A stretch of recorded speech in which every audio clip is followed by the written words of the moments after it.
Hey everyone, and welcome back to The Screeny.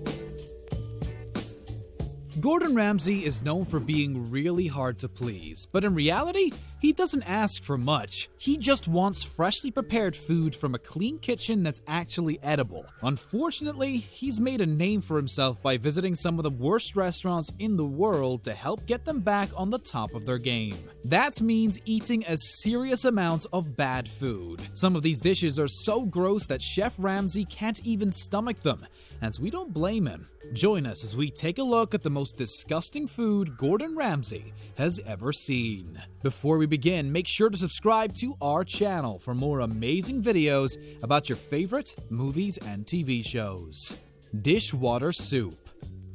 When it comes to kitchen nightmares, it's pretty much a given that the food being served isn't Michelin star. These are eateries that are struggling and are on the verge of closing down, which they wouldn't be if the food on the menu was actually half decent. Gordon sat down for a meal at the Irish pub Grasshopper, also situated in New Jersey. He probably wasn't expecting much when he ordered, but he was expecting it to be edible. The French onion soup looked less than desirable and more like a watery mud pie.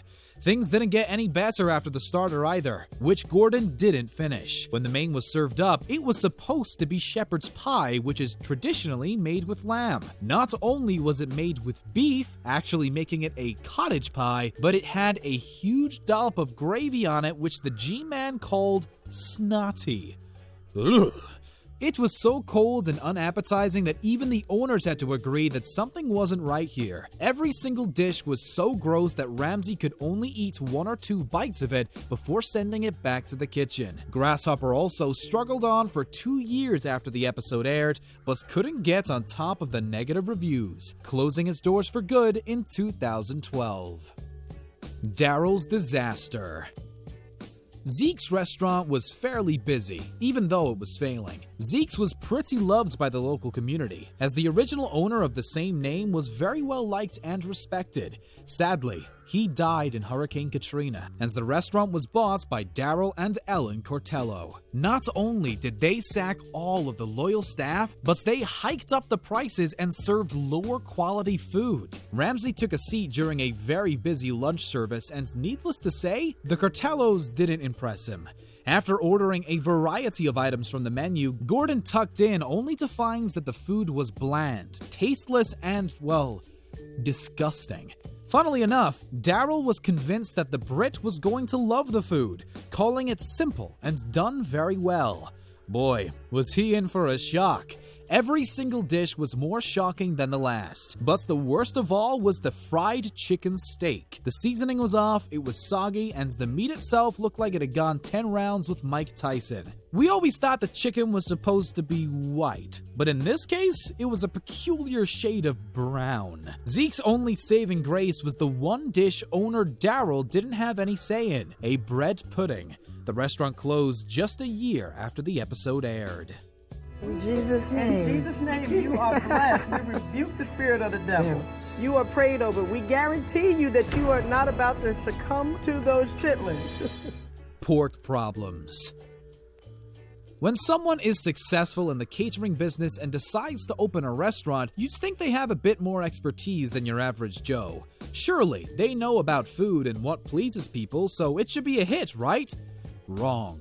Blackberry's in Plainfield, New Jersey was one of the worst restaurants in town. Ramsay orders the smothered pork chop, mac and cheese, chitlins, and red velvet cake, telling the server that he was starving. The kitchen staff were so confident that they were going to knock his socks off, but it's obvious it's all going to go wrong as soon as they microwaved the mac and cheese. Why would they even think of serving Chef Gordon Ramsay something straight out of the zapper? The guy has a sixth sense for these things. The chef pokes fun at the decor where he's waiting for his food too, pulling a record from the wall that's badly disguising a massive hole. Even the cook proclaims the owner Shelley served terrible food, saying the mac and cheese looks like crap on a plate.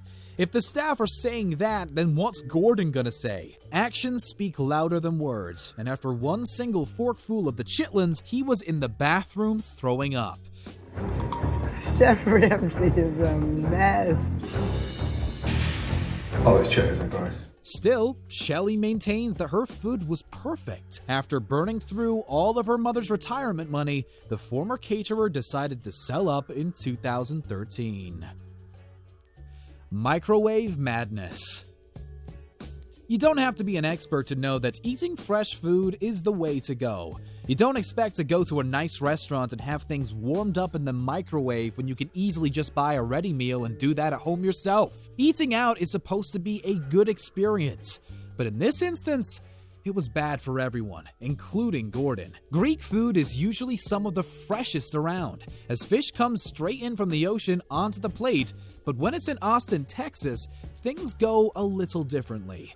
El Greco were doing well when they first opened, but things gradually started to go downhill for the mother-son team.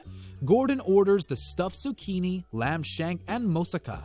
But what he receives resembles something out of a horror movie. Jake, the owner and the chef, tells his team to shove the order in the microwave, prompting his assistant to tell the cameras that he is just plain lazy. Ramsey tells the server that he could cry before sending the zucchini back to the kitchen. It turned out that the food had been made yesterday and then warmed up in the microwave, and that was used so often that the staff called it Chef Mike. Jake was so done with the situation that he declared that he didn't give a flying F word. Later. Oh shit, I thought you'd gone. Stay with me, girl. Apple juice risotto. When you name a hotel in Vermont the Four Seasons Inn, it sounds pretty grand. It's got the location and it's got the name. What else could it be but a luxurious country retreat? But as we know, things are rarely what they seem. The struggling hotel had an owner that didn't know his butt from his elbow and a dog that wandered free around the premises at will. Although dog fans loved it, others didn't appreciate the constant canine aroma in the dining area. Chef Ramsay sat down for a bite to eat and ordered the apple risotto, which the server thought he would like, but the kitchen staff were rightly nervous. The curried bread was doughy and eventually fed to the dog who sat underneath the table. The mushroom ravioli looked vomit-worthy and undercooked, while the chefs in the kitchen admitted that none of the produce was fresh, none of it was local, and most of it was canned. Gordon heads into the kitchen after the apple risotto leaves him furious and wants to talk to the owner and head of service, Sandy. It's quickly discovered that the risotto isn't made from fresh fruit but rather concentrated juice from a bottle. Amazingly, the hotel flourished with the help of Ramsey and is still open today. Make risotto. What's that date? 2/20. What's the date today? 28. Leftover Lorraine.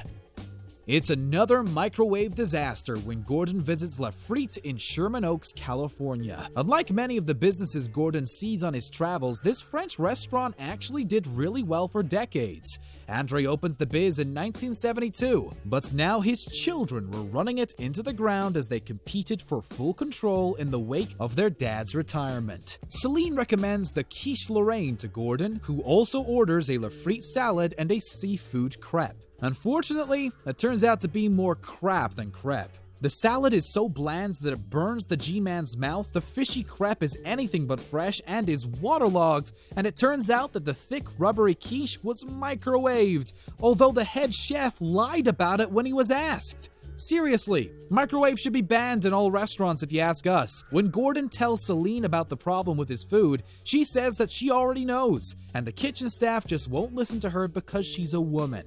Could have given Chef Ramsay a heads up though, Celine. Come on, that's just plain cowardly. She later says to the production staff that she is embarrassed about the food they serve, but she simply can't do anything about it. When Ramsay met the chef, there was a bit of a reckoning. Chef Martin didn't want to comply at all, which led him to leaving the business. Raw Ruckus. You sort of expect to see bad food in Kitchen Nightmares. It's all part of the show. But when it comes to Hell's Kitchen, you expect a higher standard, and so does Chef Ramsay. Office assistant Andrew hoped to impress Gordon with his pasta dish, titled Andrew's Absolute Pen, but it was an absolute disaster. Ramsay just took one bite of the food and immediately spat it out onto the floor. He wasn't kind about the meal in any way, shape, or form, belittling the kitchen hopeful and telling him he he had wasted the last 10 years cooking, as he clearly had nothing to show for it. Ouch! Another contestant was told that his stuffed chicken breast looks like a dehydrated camel's turd.